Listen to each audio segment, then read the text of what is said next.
اپنی زندگی بگاڑو تاکہ دوسروں کی زندگی بنے. جو اپنی زندگی بنائے گا وہ دوسروں کی زندگی بگاڑے گا. جو اپنی زندگی میں بگاڑ لائے گا وہ دوسروں کی زندگی بنائے گا. جو اپنی زندگی میں بگاڑ لائے گا اللہ رب العزت اپنی قدرت سے براہ راست اس کو پالیں گے. چیزوں کے بغیر اس کو پالیں گے. اس کو مال کی ضرورت نہیں ہوگی, اس کو چیزوں کی ضرورت نہیں ہوگی, اس کو اسباب کی ضرورت نہیں ہوگی. اللہ کی قسم اللہ اس کو اپنی قدرت سے براہ راست پالیں گے. اس طرح پل کے دیکھو تو زندگی کا مزہ ہے میرے دوستو. ایسے پلنے میں زندگی کا مزہ ہے. مارا ماری میں کیا ہوگی؟ تو مارا ماری ہم نے تھوڑی کرنی ہے, غیروں نے کرنی ہے. یہ چیزیں انہوں نے بنانی ہیں, وہ انہی چیزوں کے لیے تو پیدا کیے گئے ہیں, ہم تھوڑی پیدا کیے گئے ان چیزوں کے لیے. ہاں یہ باتیں آج ایسی عجیب لگتی ہیں, عجیب نہیں ہے. اللہ کی قسم یقین صرف کمزور ہے, یقین کا بگاڑ ہے اور کچھ نہیں, صرف یقین کا بگاڑ ہے. یہ باتیں حق اور سچ ہیں. آپ نے نہیں سنا یہ بات؟ جیسا اللہ پاک فرما رہے ہیں جیسا میرا بندہ مجھ سے گمان کرے گا میں ویسا ہی ہو جاؤں گا. نہیں سنی آپ نے یہ بات؟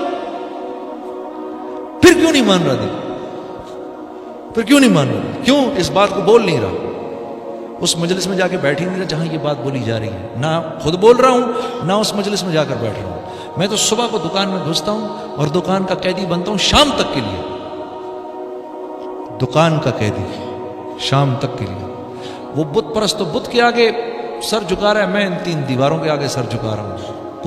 پورا ٹائم میرا اس میں لگ جاتا ہے. پھر کیوں روتے ہو یار جب دعا قبول نہیں ہوتی؟ پھر کیوں روتے ہو؟ اللہ کی ذات کا استحضار اتنی دیر تک کیسے ہو سکتا ہے دکان کے اندر؟ مجھے یہ بات سمجھ میں نہیں آتی.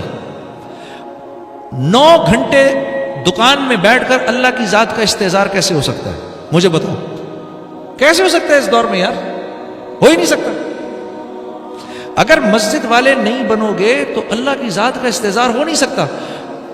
ایک نماز جماعت سے پڑھی, دوسری نماز جماعت سے نہیں پڑھی, یقین مانو اپنے دل کی کیفیت کو بدلتا ہوا محسوس کرتا ہوں. ایمان کی سطح نیچے آ جاتی ہے ایک دم سے. تو جو سارا دن مسجد میں نہیں جا رہا اس کا کیا حال ہوگا؟ اس کو صرف ایک ظلم ہے اس بات کا کہ میں اللہ کا حکم پورا کر رہا ہوں. اس کو دھوکہ ہے میں اللہ کا حکم پورا کر رہا ہوں. سوچو جو ہفتے میں 1 دفعہ جاتا ہے وہ بھی 5 منٹ کے لیے 2 رکعت پڑھی اور باہر نکل آتا ہے, وہ کیا اللہ کے حکم پر چلے گا؟ اور سوچو جو مسجد جاتا ہی نہیں وہ کیا اللہ کے حکم پر چلے گا؟ چل ہی نہیں سکتا میرے دوستو. اسی لیے اللہ کے نبی نے فرمایا جس کو مسجد جاتے ہوئے دیکھو اس کے ایمان والے ہونے کی ضمانت ہو. اس کے, یہ اس نمازی کے نہیں جو یہاں اس نے ادھر نماز پڑھی ادھر چلا گیا پھر وہاں یہ کر دیا وہاں یہ بول, نہیں.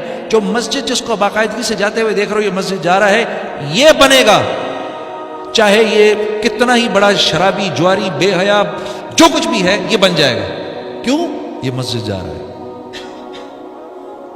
تو میرے دوستو ایسے تو پھر بات نہیں بنے گی. پھر روتے کیوں؟ میرا یہ کام نہیں ہو رہا, میرے وہ کام نہیں ہو رہے. پھر روتے کیوں ہو؟ جب ایک آدمی اپنی ذمہ داری پوری نہیں کرتا تو پھر ذلت اس کا مقدر بنا دی جاتی ہے. جو کچھ سنا گیا اللہ اس پر عمل کرنے والا اور آگے لوگوں تک پہنچانے والا بنائے. مزید اصلاحی بیانات کے لیے ہمارا یوٹیوب چینل ایمان و یقین کو سبسکرائب کریں. جزاک اللہ.